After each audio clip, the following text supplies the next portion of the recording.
Well, good morning, Virginia, and let me add our congratulations for your being a finalist, and we're looking forward to continuing the conversation with you. I recognize some of you, but I know some of you are new, so let me again introduce myself. My name's Andy Levy. I'm a trial lawyer from Baltimore, Maryland, and I also teach at the University of Maryland School of Law.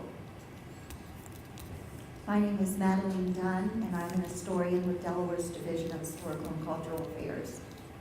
I'm John Kaminsky, Director of the Center for the Study of the American Constitution at the University of Wisconsin in Madison.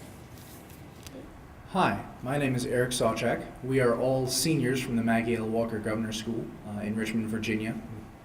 Hi, my name is Natalie Wong. I'm Elaine Hillgrove. Hi, I'm Kelsey Taylor, and this is our coach, Mr. Matt McGuire. Hello, congratulations, and let's hear it for the teachers.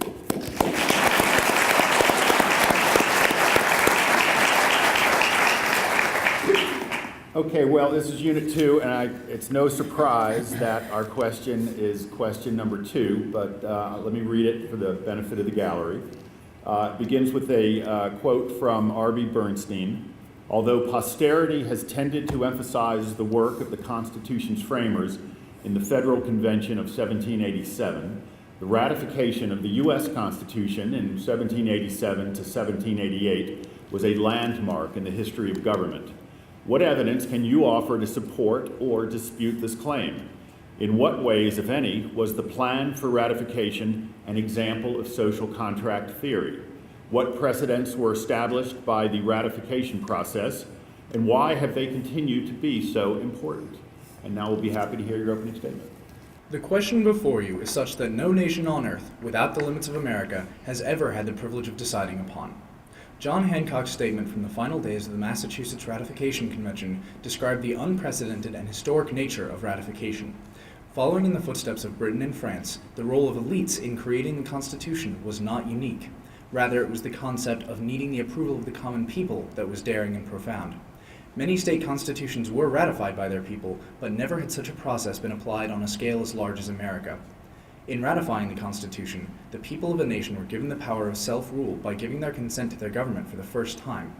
The notion of popular consent espoused in the ratification ultimately influenced other nations and future state constitutions. Its emphasis on popular consent establishes the ratification of the Constitution as a good example of social contract theory. The Massachusetts Ratification Convention explicitly stated that its ratification decision was an explicit and solemn compact with the rest of the nation. Through ratification, citizens agreed to concurrent allegiance, submitting to both state and national governments. This division of sovereignty created the basis of federalism. Citizens could influence the balance of power between states and the federal government to protect their interests. The precedents established by ratification have changed the course of American history. First, the fierce debate between the Federalists and the Anti-Federalists created the precedent of civic discourse. Because the ideas surrounding the ratification debates permeated daily life as local conversations, sermons, family discussions, and publications, the common man began to discuss political issues. This participation has occurred throughout American history. Secondly, the Federalists and Anti-Federalists set the precedent of intense deliberation. The attacks on and defense of the Constitution through publications like the Federal Farmer, Sentinel, and the Federalist Papers encouraged individuals to consider both sides of the issue. This rivalry and resulting deliberation allowed issues such as states' rights, protection of individual liberties, and even the extent of the federal court system to be discussed. A recent example of this civic discourse is the Tea Party movement, which uses modern media to promote its agenda of states' rights and limited government.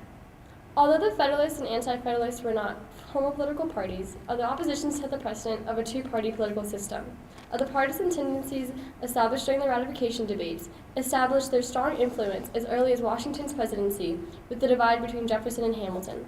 Since then, political parties have continued to emerge and develop as a critical aspect of American government. Even the fluidity found in and between the Federalists and Anti-Federalists is evident in modern political parties. Today, the two-party system impacts every facet of government, from a simple majority in Congress to the balancing of the justices' ideologies on the Supreme Court. Finally, ratification established precedents that set the stage for the Civil War. While the Constitution glossed over the issue of slavery, the ratification debates avoided the issue entirely. As a result, ratification set the dangerous precedent of skirting the issue of slavery. Following this precedent, future generations encountered sectional conflict culminating in the Civil War. Ratification also left the boundary between the state and national governments ambiguous. Founders used media like the Federalist Papers to downplay the degree to which the new Constitution eroded state sovereignty. This confusion continued into the 19th century, setting the stage for future conflict and allowing the issues of nullification and secession to arise. The conflict, exacerbated by the unresolved issue of slavery, exploded in the form of the Civil War. Because of its landmark celebration of popular consent, its role in social contract theory, and a gambit of important precedents, the ratification process was just as significant as the document it validated. Extending beyond the last ratification in 1790, the ratification and ratification debates secured rule by the people, as well as created many key elements of American political culture that are still relevant today. Thank you. We're ready for your questions. And